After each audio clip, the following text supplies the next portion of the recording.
Good evening and welcome to the New York Symposium with Diane Sayre. And I'm Diane Sayre, and it is Friday, July 28th, 2023. And we are going to be experimenting from time to time with having a live audience at an undisclosed location in the city, as well as being able to greet all of you online. This evening, I have with me Professor Anthony Gronowitz, former mayoral candidate with the Green Party at BMCC, and also an author, a prolific author, I might add, of many books, and Dennis Speed of the LaRouche Manhattan Project, also researcher, writer for Executive Intelligence Review. We're going to be talking about James Fenimore Cooper, something that once was known as the American intellectual tradition, which Henry Kissinger said that he hates, and the fight for our republic, which unfortunately today is being all but lost. Children are taught that the United States essentially was the British Empire, that our nation was built on the back of slave labor, that the people who came over here were just a bunch of white racists. So you don't discuss in school the evils of the British Empire, what the world looked like at the time, the very real fights that people were involved in from the first discovery of the New World, why people wanted to leave Europe, what was going on over there, and then the fight here, which went on for some time because the British didn't lose the American Revolution and all leave. There was an attempt, which became very clear in the so-called Civil War or War of the Rebellion, to keep our nation as part of the colony, or at least divide it, have half of the nation a backwards slave labor, raw materials exporting country, and to reduce the influence of what had been known as the American system of political economy. Now, this is particularly important today because one thing that isn't being discussed very much is that the transatlantic financial system is completely done. It's bankrupt, it's over. And that is the main reason behind the completely unreasonable, insane proxy war of NATO, the UK, the US versus Russia, and ultimately versus China. That this liberal imperialist system is dead. There's $2 quadrillion worth of derivatives obligations held by various characters and institutions in the city of London largely, but also Wall Street as a subsidiary.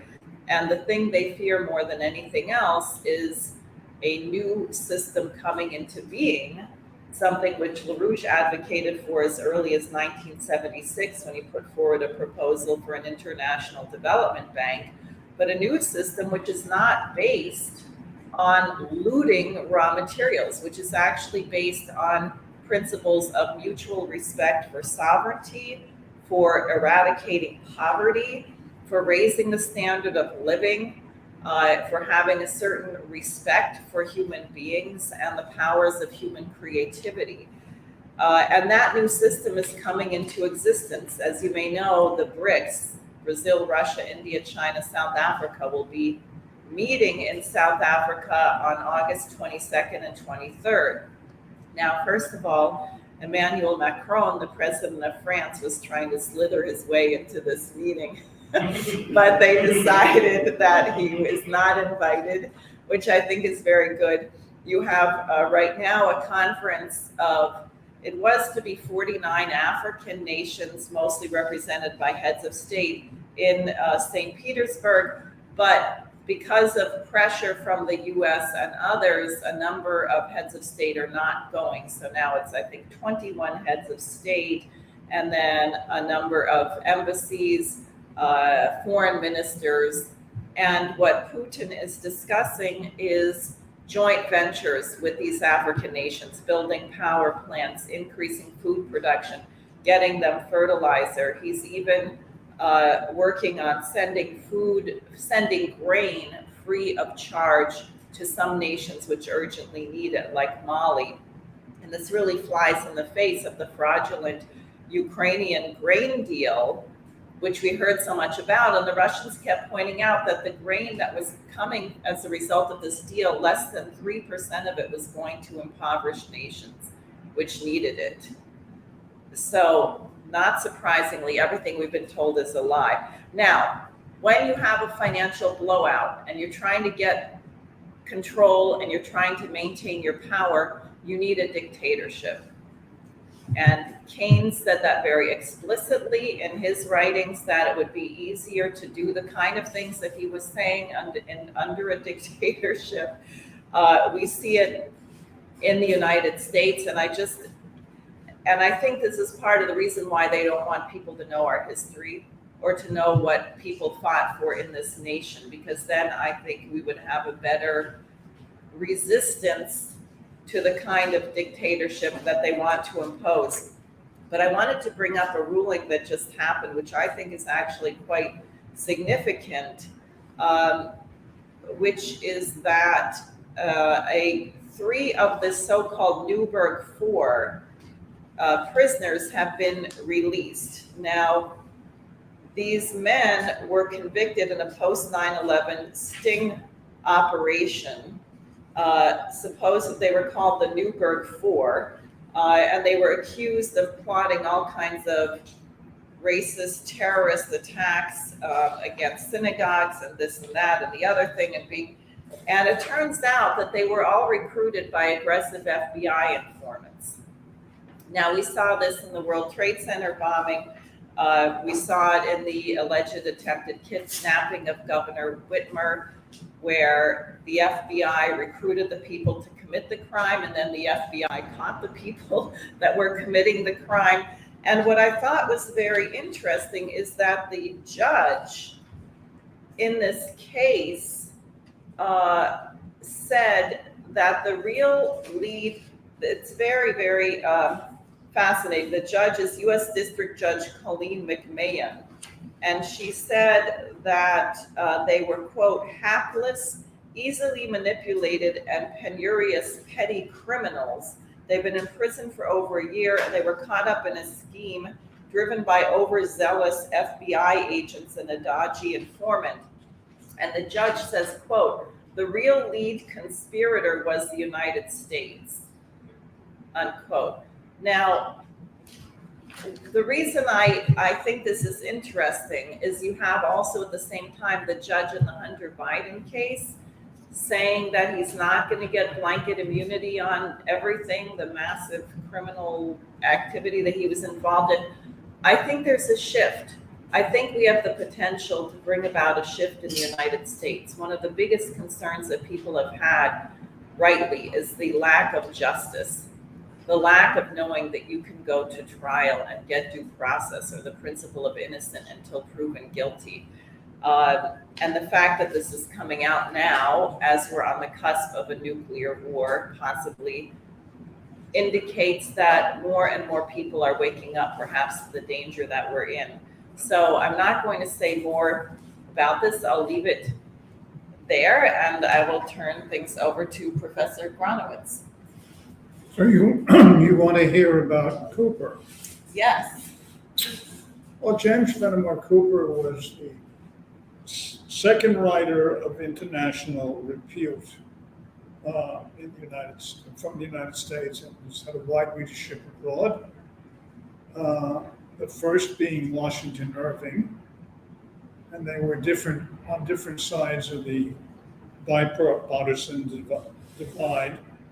Cooper was a Democrat, and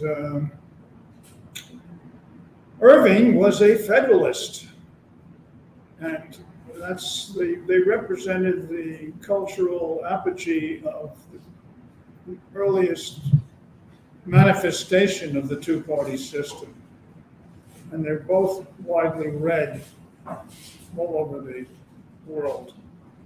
Cooper was born in 1789 and died in 1851.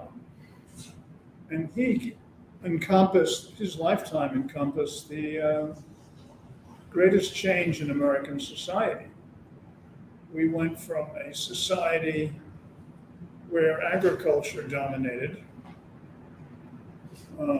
when he was born. There was no factories. And Hamilton, who was, you can say, is the founder of the Federalist Party, one of the founders. Cooper was a believer in agriculture, and Cooper believed in money should not rule. What do I mean by the most change?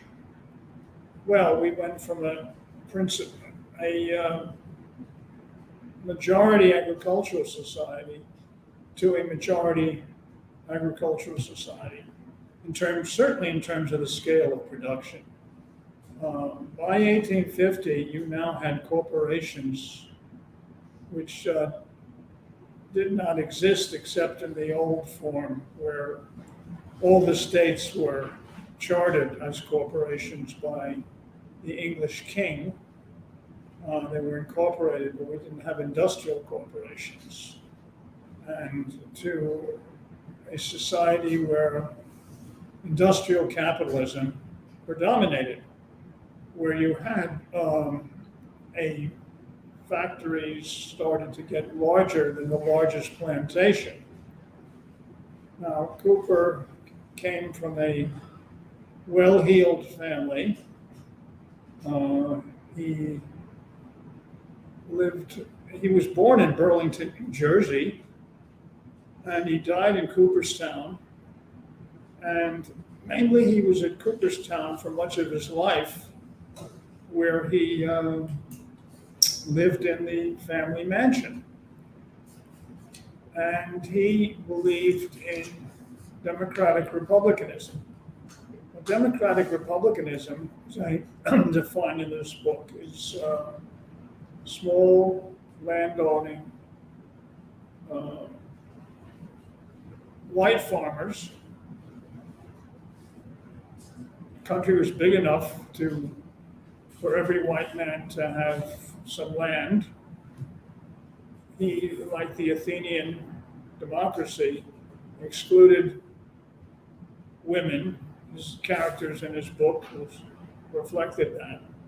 They were not very interesting, Cooper's books. And he was extraordinarily prolific in terms of his novels, and he believed in democracy. While Hamilton did not believe in democracy. We can look at the Declaration of Independence, and we see that Jefferson signed the Declaration of Independence and was mostly responsible for writing the Declaration of Independence. And Hamilton convinced Jefferson that we needed a strong central government. And the trade-off was that slaves in the Constitution would be counted as 3/5 of a person for representation in Congress, and that they would create a capital out of Northern Virginia, known as Washington, named after obviously George Washington. And so Hamilton was probably thinking that, although he didn't commit this to words on paper, I read all of his 26 volumes, his letters, and I found that he was not pro-slavery, but he couldn't talk about that. Whereas Jefferson, obviously, we know about his history as a slave owner and Monticello and all the rest of it, having his children by his slave mistress, Sally Hemings. Hamilton married rich, Elizabeth Schuyler, who lived some 50 years after Hamilton died in the duel, as we all know, with Aaron Burr. Hamilton believed in a strong central authority, and one of the reasons why he got into that duel was Burr was going to create a republic with the help of Spain out west. So it should be pointed out that Hamilton did not, he was reluctant to go against England. He was, I would say, somewhat of an Anglophile. Jefferson was not. Jefferson favored France and the Revolution. And so that's the birth of the two-party system. Now, how does Cooper fit in? Well, Cooper was a Democrat. I mean, we know that Cooperstown is in New York, that he's a landowner, and the situation upstate was very favorable. It was an agricultural state, geographically well suited to farming. Especially once the Erie Canal was built, and New York's port was beyond belief in terms of its possibilities for trade. And of course, Washington looked at New York when he was riding his horse, or he wrote a letter actually to Duane, a future mayor, or maybe he was the mayor at the time, and said, "This is surely the seat of empire," which is why the nickname of New York is the Empire State. Sort of makes sense. But Hamilton somehow convinced Jefferson to have a constitution, which Jefferson, of course, never signed. He was not a signatory to the Constitution. Hamilton was. So the origin to the split was in the 1780s, at the time that Cooper was born, and his lifespan, 62 years, as I said at the outset of my presentation, was the most change. We go from a mainly agricultural society to an industrial society. But the agriculture was based on cotton, once the cotton gin was invented, after the Constitution was ratified. So cotton was not thought to be a major crop when the Constitution was written and ratified and the Bill of Rights written. But in order for the Constitution to be ratified, the South laid down a bunch of conditions, requirements, which once satisfied, they agreed to it, especially the Bill of Rights, the notion of individual rights. Now, obviously, this did not apply to African Americans, and Cooper also accepted that. But Cooper did not want to see. I guess he wanted agriculture to be predominant. He was upset by the money society that was developing. He talked about I'm looking at my quotes from Cooper that I have in my book, Race and Class Politics in New York City Before the Civil War. He did not want, just as the Athenian democracy did not have, slaves, women, only white citizens voting. Now, it should be pointed out that the majority of white men in New York City had the right to vote in all local elections.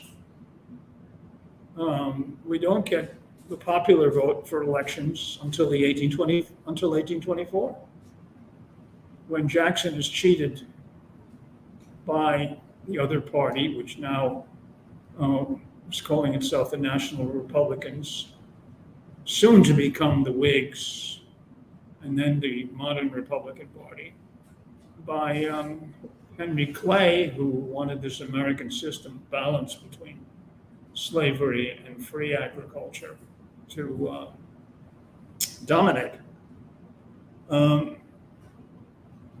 Cooper wrote to his most intimate friend, William Branford Shubrick, in 1850, the year before he died. The idea of an equilibrium between slave and free states is preposterous. It infers that whenever freedom gets ahead of slavery, she must halt and aid the last in getting up with her. It requires no prophet to say that freedom will do no such thing. The fact is that the South, by means of political machinery, has controlled this union. The power is now passing toward the North, and the present commotion is no more than the throes of the South in being delivered. Well, as we know, the South did not accept that notion, but he never lived to see that, of course. He was most disturbed. I mean, coming from wealth, it's interesting, but he was most upset by nouveau riche, the money power. And Hamilton represented the money power. He was the Secretary of the Treasury. He set up the National Bank. He was thinking that by making people debtors, they would be beholden to the National Bank. And he was rather intemperate in his characterizations of this nouveau riche. He used the term nouveau riche, who are certain to succeed an old and displaced class of superiors, as hungry flies to follow them with bellies, and would have been much more apt to run into extravagance and folly than persons always accustomed to money, who did not depend on its exhibition for their importance, of course. That's self-serving. But he's a great writer. Interestingly enough, he didn't write primarily, his subjects were not really the Democratic Republicans, the small farmers with some land, but his subjects were seafaring tales, which is very interesting, a whole bunch of them. The second book that he wrote, and he only started writing when he was 30 years old, novels. And he died, as I said, at age 51. And half his novels, 32 novels, were written in the 1840s. The Spy, that was his seafaring novels. But his most popular work was about the frontier. The Last of the Mohegans. And his main character in that book, Natty Bumppo, who was a very fierce character and was wildly popular here and abroad. So,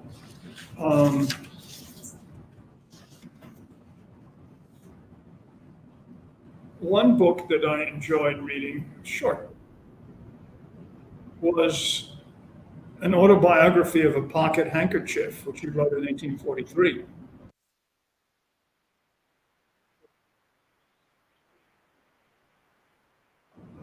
Happening to American society. And he says in that book, money makes both beauty and distinction in this part of the world. In other words, there's no nobility.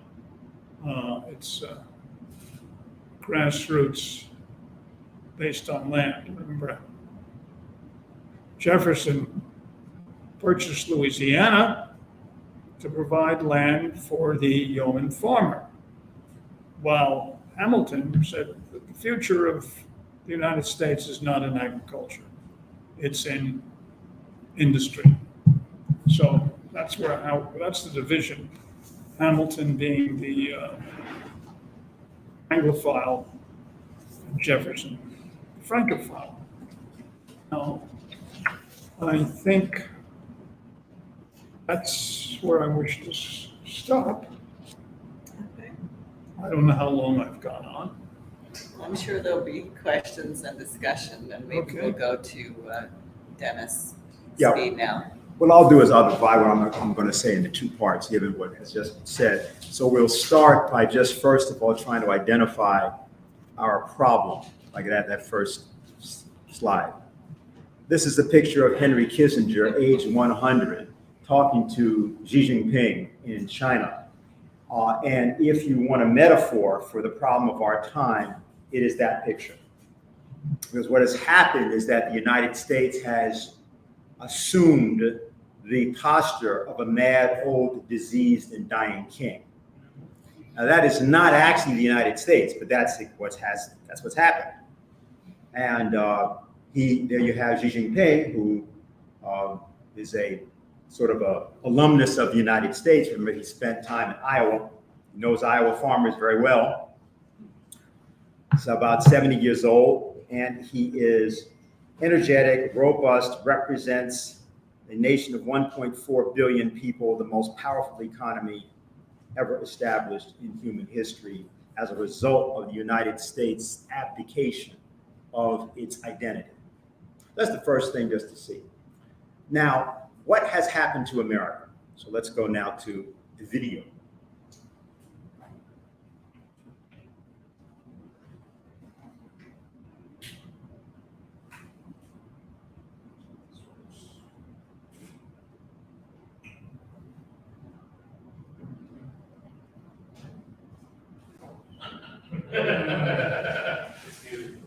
Yeah, it's muted. Yeah, sorry. You have to go back to the beginning because of what Greenwald says. Or I can set it up if we have to. Yeah, that's fine. We might need to, yeah. Well,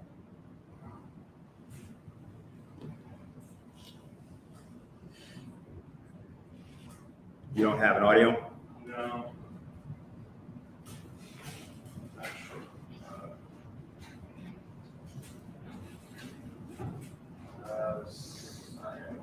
Okay, well, if you don't have an audio, okay, let's see what happens here.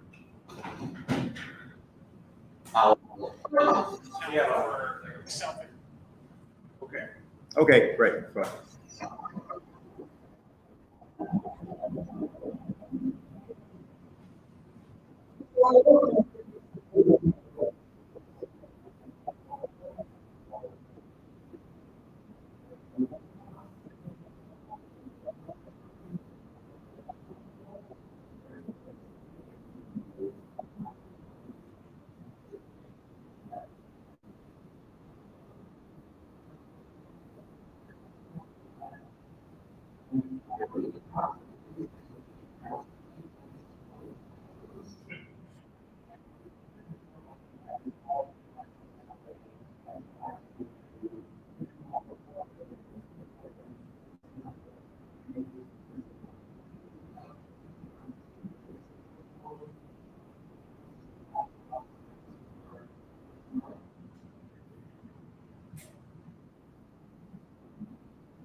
Doing an impersonation.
Okay.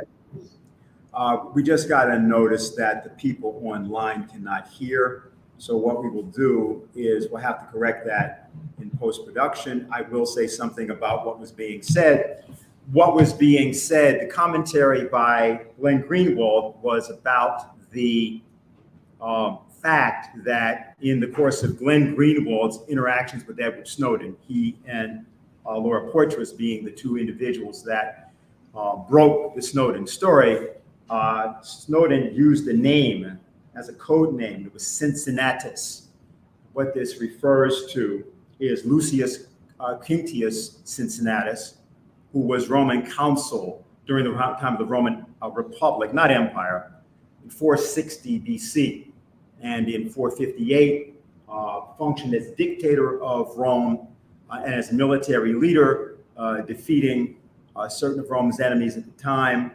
He then retired and went back to his farm, and 20 years later did the same thing in 438 BC. And he said that Snowden referred to himself by this nickname. But there's a larger story here. One has to understand that the Society of the Cincinnati was the military organization and conspiracy that was created by Washington's Army and Intelligence Service in 1783, in May of 1783, prior to the conclusion of the war. Now, Washington famously, very famously globally, resigned his command December 23rd of 1783. And at the time, prior to doing that, what George III had said is that Washington gives up his power, he will truly be the greatest man of the age, because no one had done that before. But months before that, in May of 1783, John Knox was a particular person who was involved here in doing it, and others had set up this society. Now, that society is actually how the conspiracy to establish the American Constitution was organized. It was organized over a period of time, but it's important to understand it. It is not the military that we have today. But Washington, as military commander of the United States, functioned. Of course, he retired at the time, and then he came back as president. And that was the meaning of talking about the Society of the Cincinnati. Not that they knew exactly what they were going to do. They didn't know at that time that the Confederacy, called the Articles of Confederation, would fail. But they had an option, and that was the option that they used. Now, what we have to do, given both time and given the problem that we can't get the audio. For the screen? Yeah. You do have it? You're sure?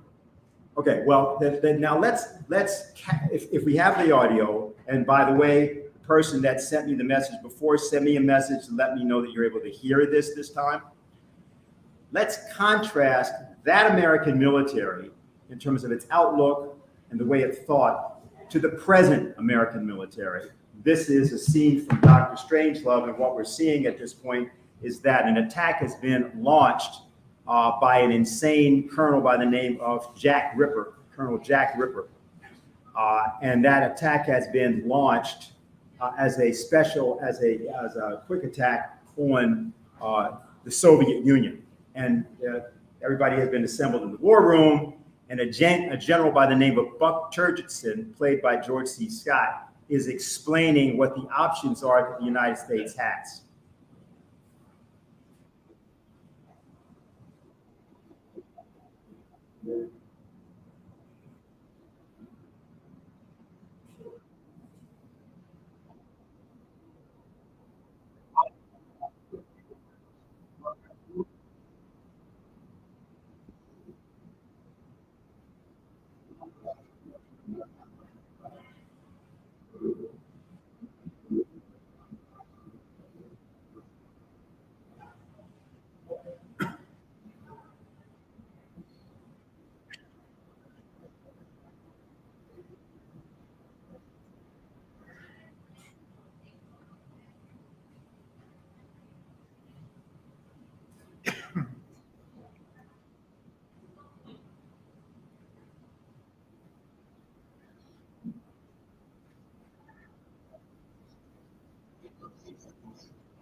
Okay, we apologize.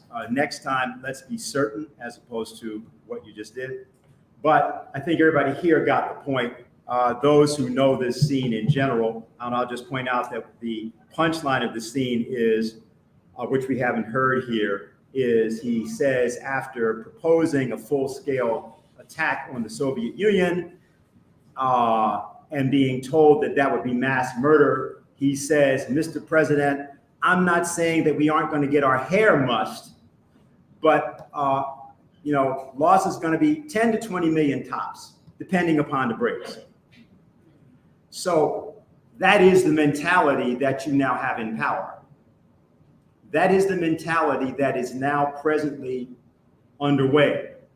And the problem of the gerontocracy, which is Joe Biden, formerly Nancy Pelosi, people like Dianne Feinstein, Mitch McConnell, and many others, is not merely that they're old, it's that they are diseased and dying. And that they represent an old and diseased and dying system, which, by the way, is exemplified by the two-party system, which is also diseased and dead. You actually can't do anything through it. So this now poses a rather interesting problem. Obviously, you have two candidates. You have Robert Kennedy Jr., you have Donald Trump, both of which are seen as being opposite to, not part of, unrelated to the parties that are vociferously opposed to them. So how, under that circumstance, are we, or is anyone, to somehow gain control over the process before we end up in the miscalculation called thermonuclear war? I mean, how's it going to happen? What's the suggestion as to how it will occur? The first thing is to understand how it cannot occur. It cannot occur by means of seizing control of either of those two parties. So we are in an historically very interesting circumstance. And the image of the Society of Cincinnati is very important. So, for example, Edward Snowden realized after the second Obama administration came in, he saw, although he had believed originally that Barack Obama was going to save the day, it then became very clear that it wasn't going to happen. And he acted outside of those channels in such a way as to risk, in fact, his life and his fortune, but not his honor. Not his honor. Yeah, and he stands in exile right now in Russia. That's our situation. the independent candidacy that Diane represents is actually not a singular candidacy.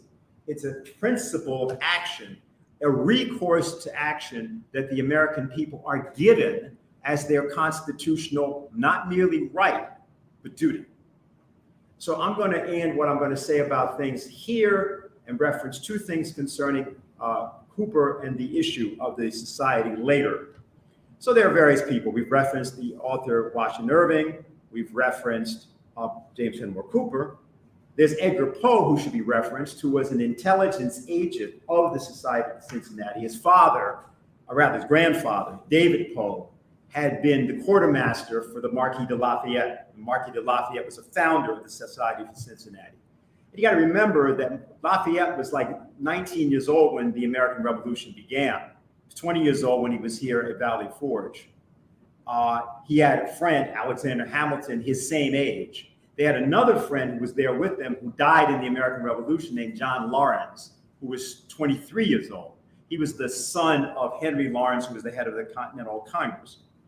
And those three were the people that collaborated to set up the black units that got accepted into the army, which Washington originally opposed, but couldn't completely oppose because Colonel John Glover, who basically carried Washington all over the place in his naval operations, had Africans, and he had African-American former slaves, and he had Indians, and he had Jews and all kinds of people in his employ. So Washington had these people at all times. And they also had the 1st Rhode Island Regiment that was in Valley Forge, was black, who suffered there with these people. So the issues involved in the question of the American Revolution that have been posed and are true have to be looked at from the standpoint that there came a time where certain patriotic forces decided they were going to have to do something. They didn't know exactly what they were going to do, just like Snowden didn't know exactly what he was going to do. We have a very good idea of what we intend to do. We don't really know how it's going to exactly happen. We know the policies we know the outlook, we know the necessity, we know what will happen if we don't do it. But nobody knows exactly how to get through this moment of history we are in live. And we must confront that in any study of history we do, in any study of current history we do. Thank you. So do you want to respond to what Dennis said? And we can open it up. And Well, Society of Cincinnati was, as Dennis pointed out, a secret society of veterans from the War for Independence. And the first president of that society was Washington, and the second became Hamilton. So that fits. And I forgot the second, but I should have written this down. Yeah, I would leave it at that because that's the most important point, that they were already in control and have never relinquished control. I think that's what we need to remind ourselves of. They took control and were always in control once the South accepted the premise of the Constitution. And the rest, as we know, as one says, is history. It's all playing itself out now.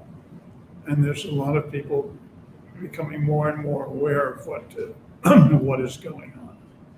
And that's encouraging. Dr. Strangelove, played by George C. Scott, I believe the director, who was that? Stanley Kubrick. Yeah, was modeling it after Curtis LeMay, who wanted to bomb Vietnam back to the Stone Age, and accompanied Kennedy's body back to Washington from Dallas.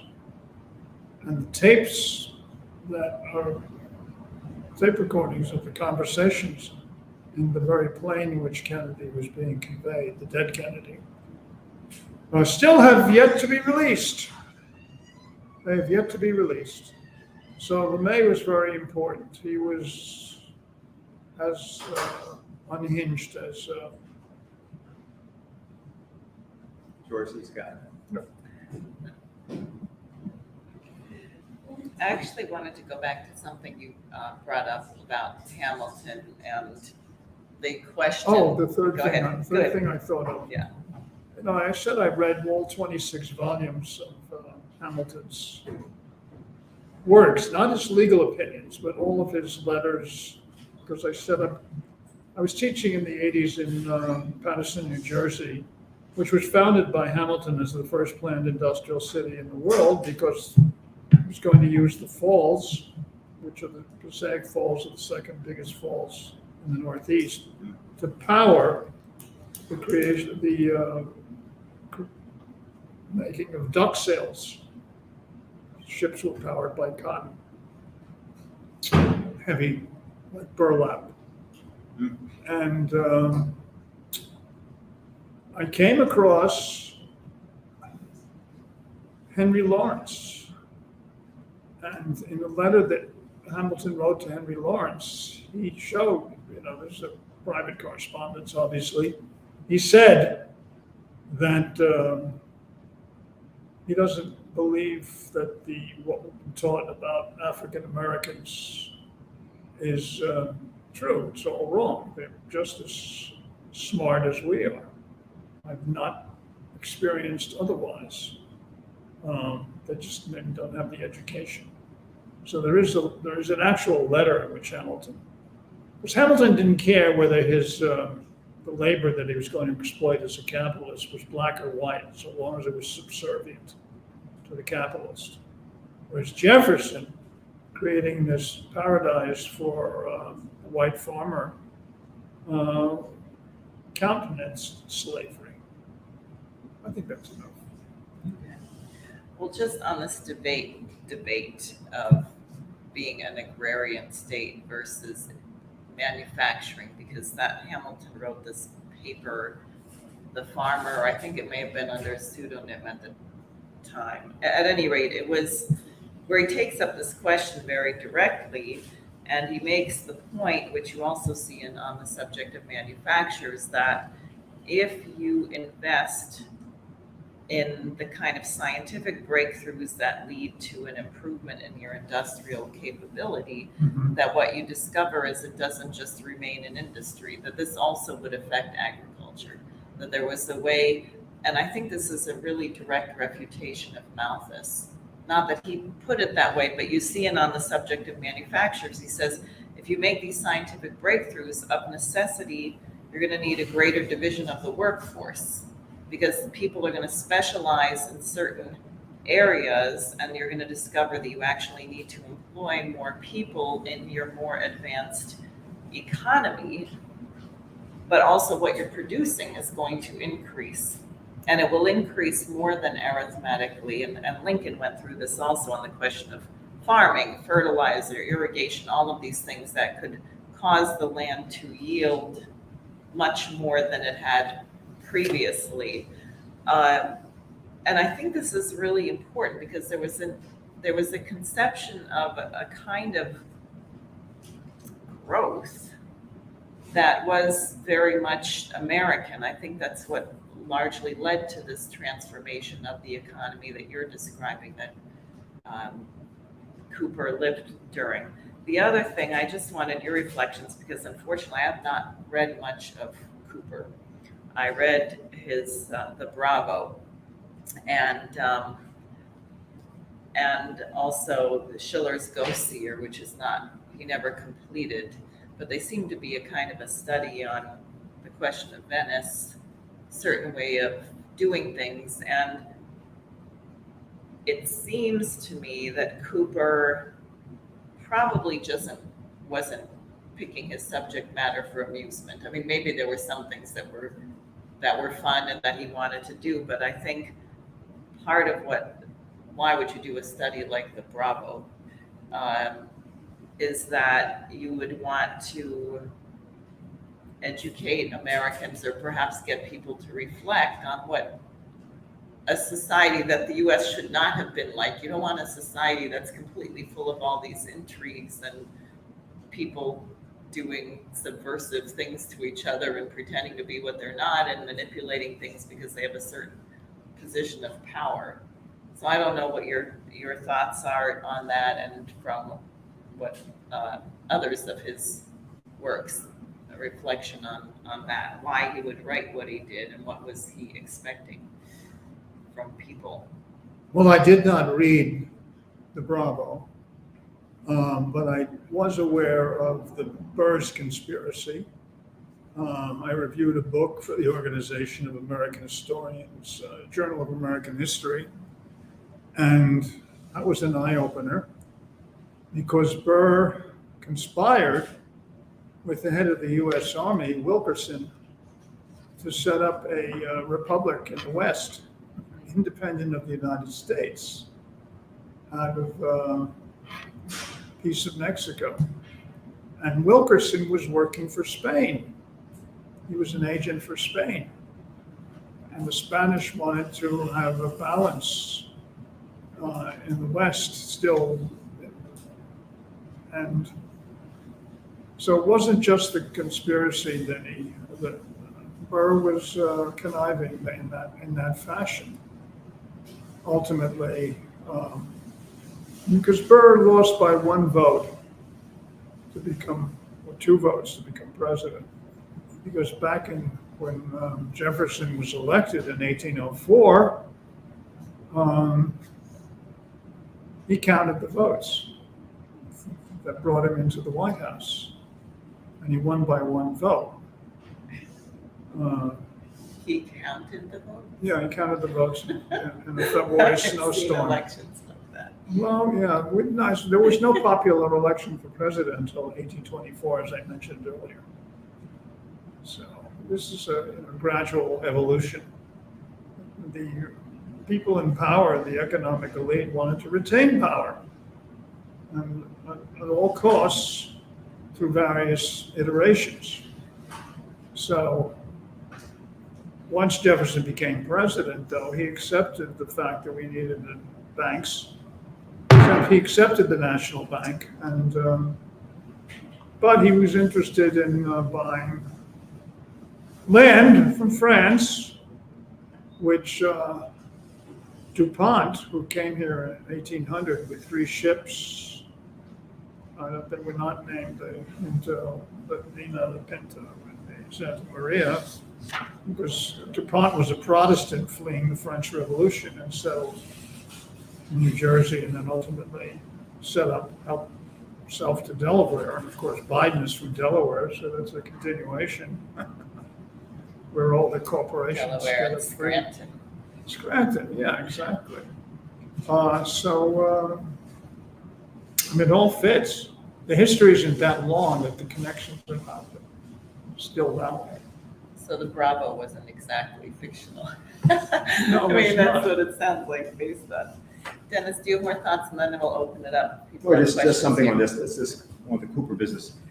The Bravo is one of his writings. The other is his history of the Navy, 2-volume history of the Navy.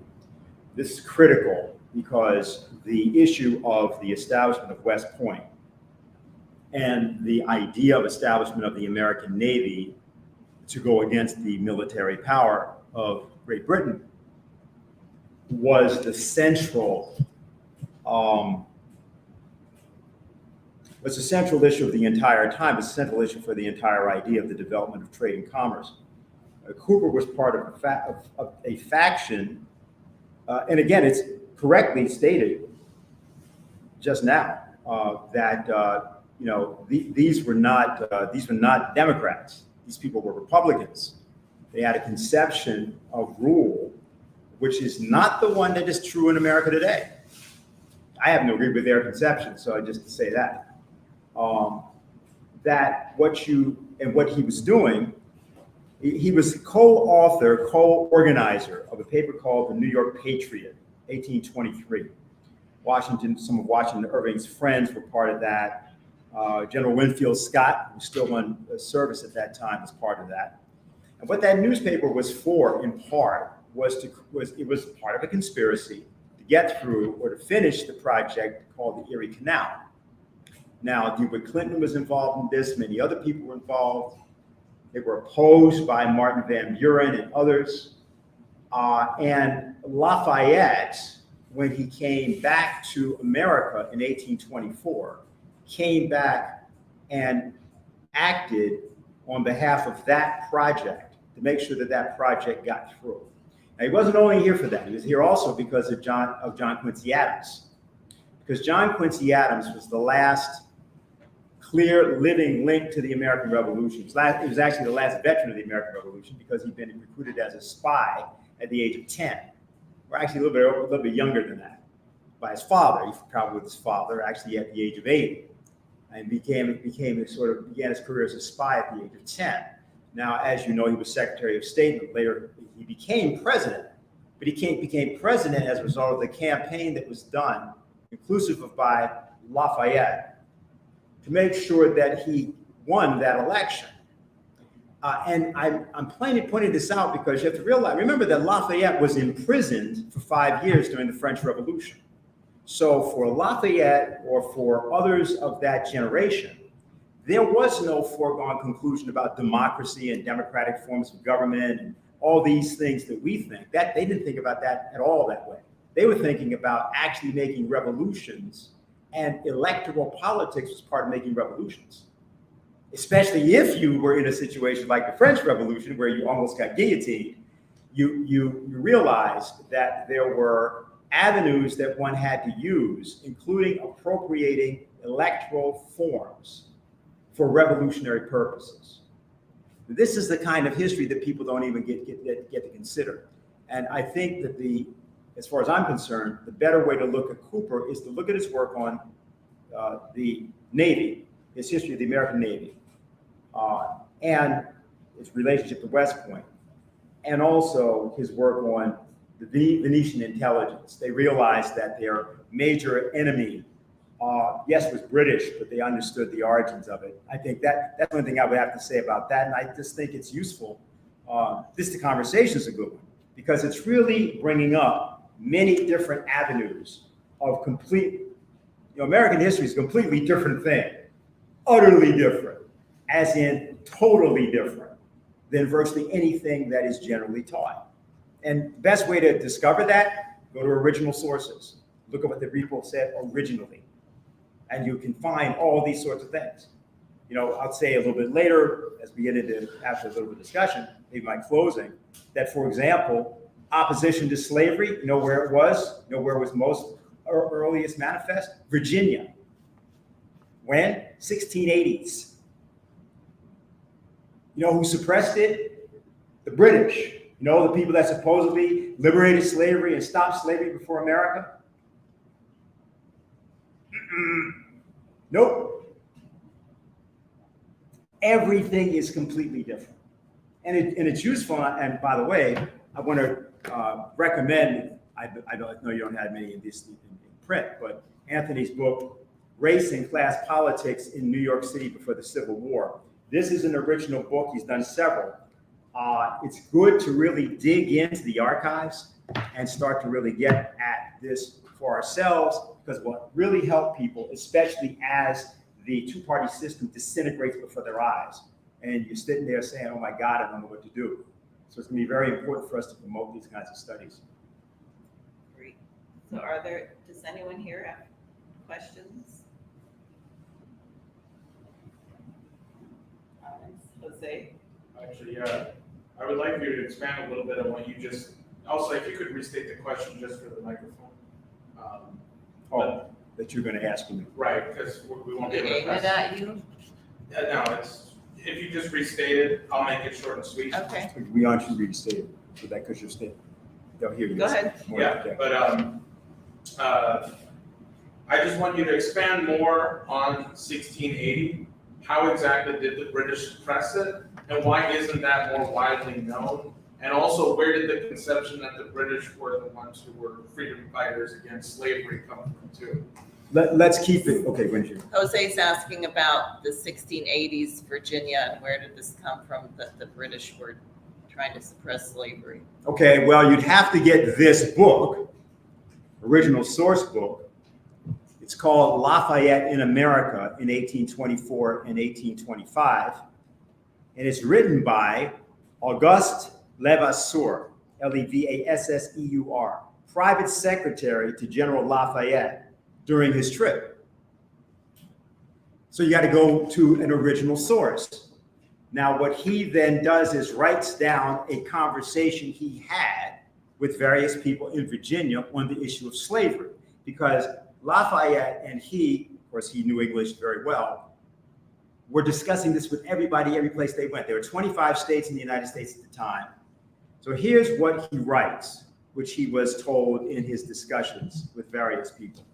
In about the year 1680, the General Assembly of Virginia requested of the parent state, that's Great Britain, that it finally put an end to this commerce in human flesh, infamous and unnecessary in the future, since now the population was numerous enough and active enough to cultivate a land that required only the lightest work to reward the tiller richly. In other words, the land was so fertile, you didn't need slavery. You just needed hardworking people. Other colonies repeated this cry of justice and philanthropy, but the parent country was callous and responded only by this atrocious resolution of Parliament. The importation of slaves in America is too lucrative for the colonies to be able to insist that England renounce it forever. This response was accompanied by threats to which it was necessary to succumb, since they were in no condition to resist them. Nonetheless, the General Assembly of Virginia renewed several times its demand, which had the different result of obtaining an act by which the importation of slaves to Virginia was hit with a rather large tax in 1699. While this was not a remedy for the evil, it was at least a palliative. There it is. Slavery was gone. The founding fathers, so-called, wished to, were embarrassed by the notion of slavery, but the profits were too great and quenched that embarrassment.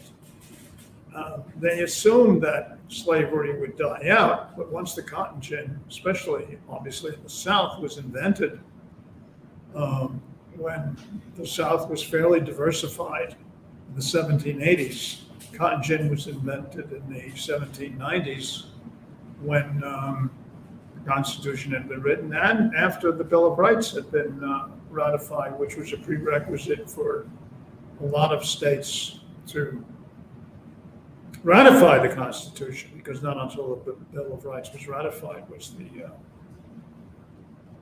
Constitution ratified. And so the cotton became king, and of course the source of the South's anthem.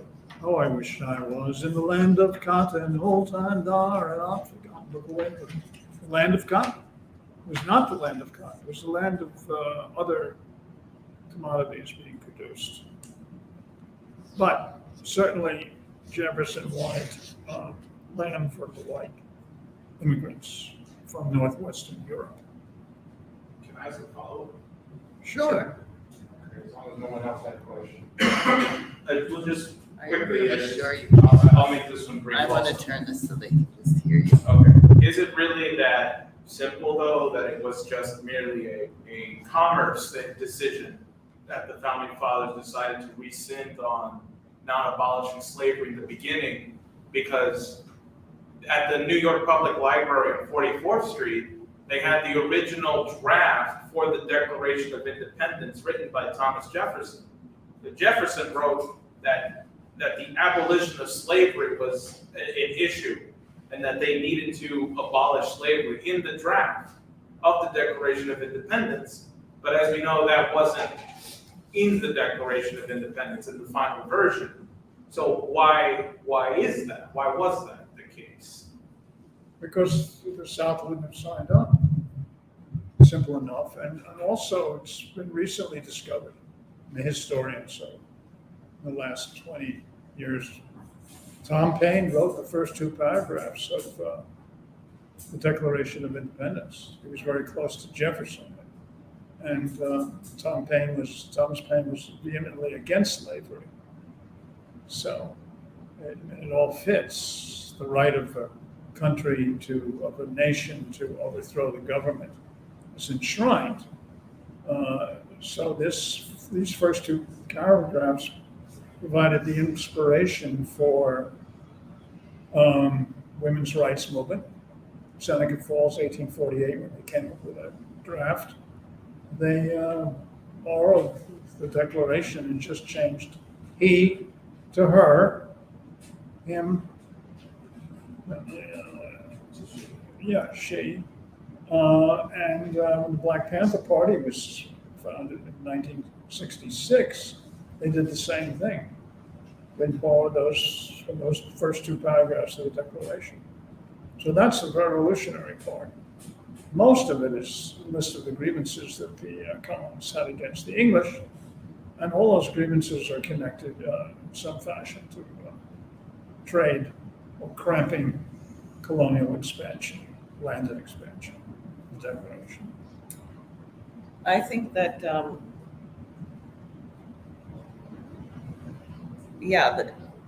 it was clearly a fight.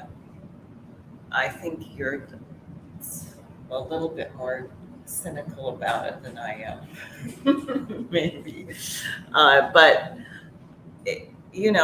the idea of creating a republic when the largest power on the planet was the British Empire was wild. And I keep imagining Alexander Hamilton growing up in these sugar plantations in the Caribbean, getting over here, becoming the adjutant of George Washington, and being so obsessed with what kind of government you're going to create. Like Dennis was saying earlier, there had been Louis-Ons, I guess. You had Nicholas of Cusa, the idea of the consent of the governed in the Concordantia Catholica in the 1400s. But there hadn't actually ever been such a revolution or a constitution as ours. And I think people were really grappling, and I think you're right. They left the intro, because how can you say life, liberty, the pursuit of happiness, all men are created equal, and then think that allows you to have slaves? It obviously doesn't. So they had to leave it at, it was hanging there, a kind of dissonance later to be straightened out. But the other thing I wanted to say, which I think is really important for today, because before I became politically active, I hated history and I was horrible at it, absolutely hated it. And partly it's because the way it's often presented is that history ended when the textbook was published. That it's not, that the things that are happening today they're not connected to anything that happened in the past or any train of thought or any actions. And so people are very decorticated. They don't feel that they actually have an obligation to change history or to make history, or that we're part of future history, I'll put it that way. And I think that's one of the most horrible things about the way so-called history is taught. And I see you have a question back there. Yeah, I want to ask briefly what we can learn about. Can you speak? Sorry. What we can learn about the presidency of Woodrow Wilson, and sort of the creation of that, and like how this like sort of like an intro of like a new economic word of slavery, where kind of basically institutions are dealing that. Sure. The question for people listening online is of Woodrow Wilson and his presidency and reinstating certain commitment to slavery, I'll put it that way. Well, I could It was. talk a lot about that. Go. You know, actually, the life, liberty, and happiness came from John Locke. Change one word: life, liberty, and property. And Locke was the largest stockholder in the Royal African Company. Oh, I can speak up if you want me to. That works too. And actually, there was a lot of debt owed to the Dutch, but the Dutch only founded a few areas, principally New York is New Amsterdam. So they didn't get the kind of credit that they deserve. They didn't have a king. They had the Spanish Netherlands, and they won their independence from that, from Spain, and they had a prince after that. And when the English had their revolution in the 1600s, they imported William and Mary from France. So the English have a mixed heritage in terms of their revolutionary tradition that sometimes they try to uphold. What was the question again? Woodrow Wilson. Oh, Woodrow Wilson, It's yeah. like how, what we can learn from like this behavior. Oh, Wilson was responding to the Russian Revolution. That's why he came up with the 14 points. He had no Did he choice. actually believe that, or was he influenced by it? Well, it came at the same time. A new world order, and the Bolsheviks were providing a new world order, and a lot of people were inspired by it. Wilson, of course, was fundamentally a racist. We know this because Princeton changed as a result of the George Floyd demonstrations, changed the Wilson School of International Affairs to the Princeton School of International Affairs as a result of the Wilson took us backwards in race issues. A few things about Wilson, just to say quickly. Go ahead. From South Carolina, he was most proud of the role of Wade Hampton, the so-called Wade Hampton Revolution down there, which reinstated the power of the Southern racists over the Reconstruction legislature. It's done by means of a vote that wasn't exactly a democratic vote. He wrote an extensive study on parliamentary democracy. In the case of New Jersey, where he was for a while, and he was at Princeton, he was the head of Princeton University, became famous for prohibiting Paul Robeson's brother from going to school there because they didn't think they should accept blacks. And he's the person that reorganized the Ku Klux Klan from the White House through the playing of the movie Birth of a Nation, which to this day is called one of the great classics of Hollywood. Okay, so now that's just for starters. I mean, we could say a lot of other things about him, but the thing to understand, and just on these kinds of things, so we're just clear because of time. We've opened up a lot of areas. A lot of things have been said. There are disputes about a lot of it that we should, and it's sort of an important thing. I just want to say one thing. This will be sort of when you're ready to do closing I statement. think we should close because Let's we do it can now. talk, Right. we can It's speak very more stuff. here. Right. when we go So up there. let me just try to give my own view of certain of the matters that have been brought up. And I didn't go through much on Cooper except what I said. See, when you're dealing with America, no one should look for perfection in the actors in American history. It does not exist. You will find flaws in absolutely everybody you look at. So, Unlike today. yeah, and so this is something to understand.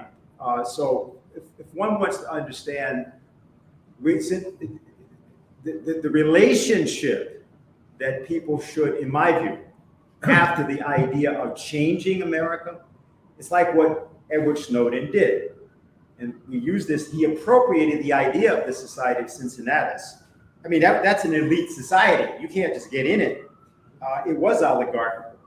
But he just takes it as an idea and says, okay, I'm going to do what this guy did. I'm going to take that. That's why that's going to be my code name. And he acts. We have to do that. when you're dealing with the issue of racism in America, I'll just give you a sense of this. MacArthur, his father, was decorated with the Congressional Medal of Honor at the age of 16 during the American War, 1861 to 65, Arthur MacArthur. And he played an important role in Japan, which his son then inherited. And he had that approach. George Patton, well, his ancestors were fighters with the Confederacy. So both of them, however, were essential to the winning of the Second World War. Patton famously had a black unit. I was caused to think about this because the Panther Party came up. But people don't know where the name, the Panthers, actually initially came from, other than Lowndes County, which was another thing. The 761st Tank Battalion of George Patton was called the Panthers. Now, this was a black tank battalion. Here's the way that Patton, being Patton, motivated his black tank battalion. Men, you are the first Negro tankers to ever fight in the American Army. I have nothing but the best in my army. I don't care what color you are, as long as you go up there and kill the crowd. Everyone has their eyes on you and is expecting great things from you. Most of all, your race is looking forward to your success. Don't let them down, and damn you, don't let me down. They say it is patriotic to die for your country. Well, let's see how many patriots we can make out of those German sons of bitches. See, now that's America in a nutshell, in one sense. Because, in fact, they fought with great distinction.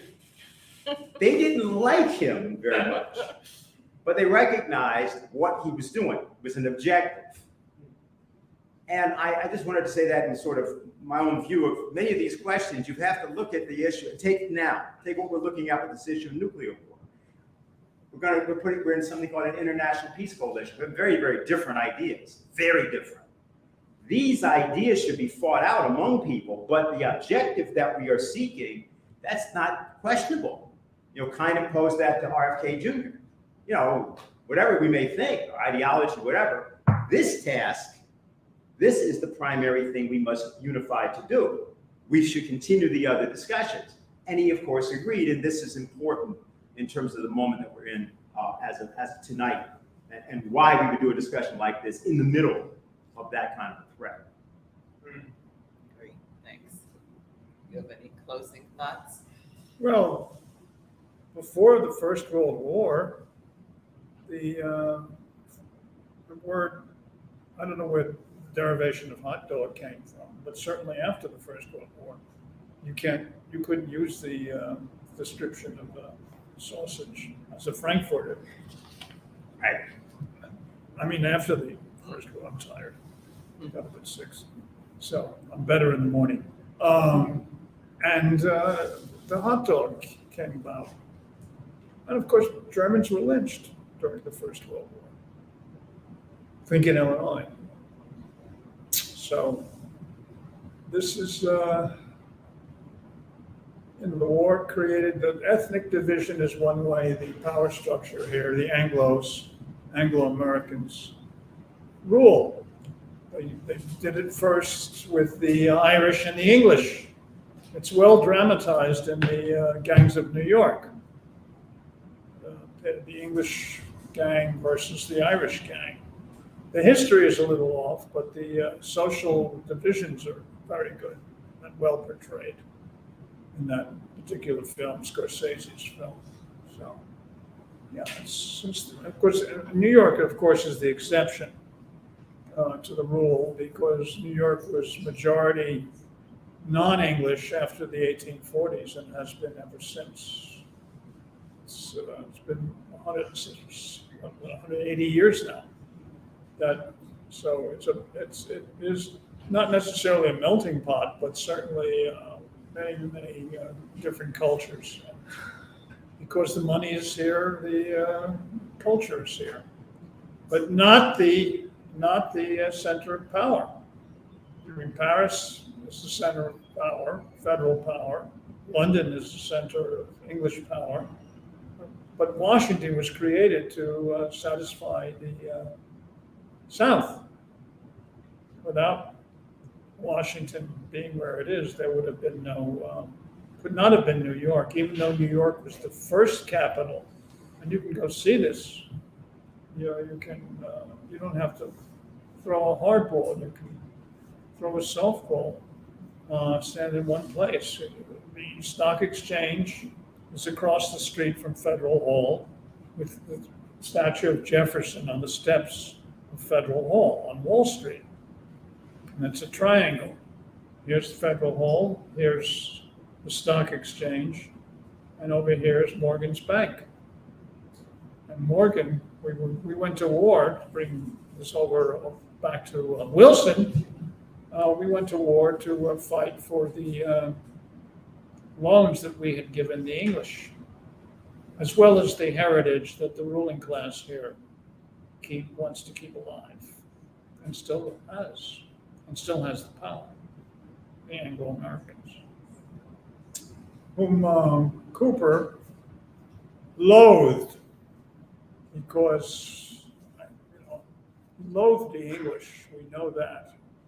I have a nice quote here if I can get it in time. England holds the character of almost every man in the nation at her mercy. Look at my own case. I had exceeding popularity in this country until I wrote The Traveling Bachelor. This book displeased the English. They abused me, and even those who had known me from childhood began to look on me with distrustful eyes. Any falsehood that the English chose to circulate was repeated at home and believed. So to Cooper, England was the major cultural enemy. And he wanted to create an American identity, which he embodied in some of his novels. Great. Thank you. So I would like to thank you for being here, both of you. To everyone here and people listening on August the 6th, which is the 78th anniversary of the nuclear bomb being dropped on Hiroshima, and then a few days later, another on Nagasaki, killing over 200,000 people in Japan. There is going to be a peace rally because, as we discussed, we're really on the cusp of a potential thermonuclear war thanks to the deluded arrogance of certain leaders in the West. So this is Sunday, August 6th from 1 until 4 p.m. I would urge everybody anywhere near New York to be there. If you're watching online and you're not near New York, find out if there's a rally or vigil near you, or organize one and post it on social media. Help us get people out all over the world. There are sister demonstrations we learned today, even in Romania, which I think must be at great risk. We know from people in Poland that the people there who oppose the war are getting jail sentences and things like that. I imagine in Romania, with a bunch of US troops there and so on, it's not much different. So we should be out in New York in large numbers, and that rally will be followed by a concert at 6 p.m. of the Mozart Requiem, in a sense dedicated and atone for what was done. Dennis has been particularly involved in recruiting for that. The chorus and orchestra, the conductor is a Turkish-American, very prominent conductor, actually, who himself has been organizing peace concerts. And I think it is significant that a Japanese-American chorus has joined with the Schiller Chorus and other choral groups for that performance. So that's at 6 p.m. on Sunday, August 6th, and that's going to be at the All Souls Unitarian Church at Lexington? 80th? 80th and Lexington. Yeah. So please plan to be active on the 6th of August, and I would like to thank everybody for joining us this evening. Please subscribe, like, and share, and donate to these